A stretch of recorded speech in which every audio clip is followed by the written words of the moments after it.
శాశ్వతంగా యేసు ప్రభువుని ప్రేమిస్తున్నావా? దేవుణ్ణి ఎక్కువ ప్రేమిస్తున్నావా? వాక్యాన్ని ఎక్కువ ప్రేమిస్తున్నావా? వాక్యం వింటున్నావా? లైవ్ చూస్తున్నావా? ఆరాధనకు పాల్గొంటున్నావా? ఏం చేస్తున్నావు? ఏమి చేయలేని నీకు కృప ఉండదు, కరోనా ఉంటుంది. కృప నీకు ఉండదు. కృప నీకు తోడై ఉండాలి. ఈ రోజు చనిపోతావేమో, నీకు కృప తోడై ఉందా?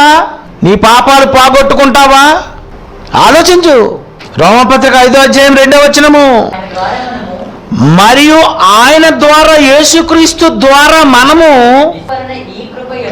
విశ్వాసము వలన, యేసు ప్రభు నువ్వు ఎప్పుడైతే నమ్ముకున్నావో, విశ్వాసము వలన దేవుణ్ణి ఎప్పుడైతే నువ్వు నమ్ముకున్నావో, విశ్వాసము వలన ఈ కృపయందు ప్రవేశము గలవారమై, ఈ కృపయందు ప్రవేశము, పరలోకానికి ప్రవేశించాలంటే ఈ కృపయందు నువ్వు ప్రవేశించాలి. స్వర్గానికి వెళ్ళాలి, పరలోకానికి వెళ్ళాలంటే నీకేముండాలో తెలుసా? ముందు విశ్వాసము. నమ్మేవా?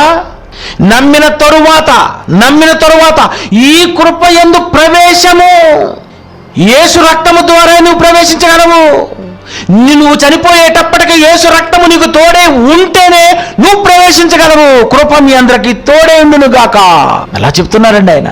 మరియు యేసుక్రీస్తు ద్వారా మనము విశ్వాసము వలన ఈ కృపయందు ప్రవేశము గలవారమై అందులో నిలిచి ఉండి అందులో ఉండాలి.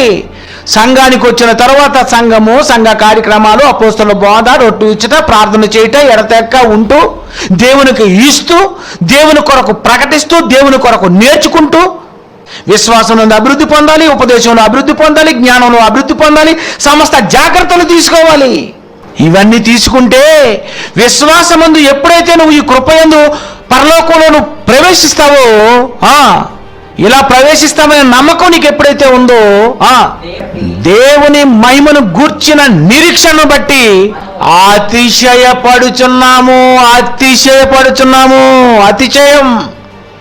కృప నాకు తోడై ఉంది, నేను పరలోకానికి వెళ్తాను, అందుకే అతిశయిస్తాను. నాకు పరలోక ప్రవేశం ఉంది, కృప నాకు తోడై ఉంది, యేసు ప్రభు నేను ఆత్మయందు ప్రేమిస్తున్నాను.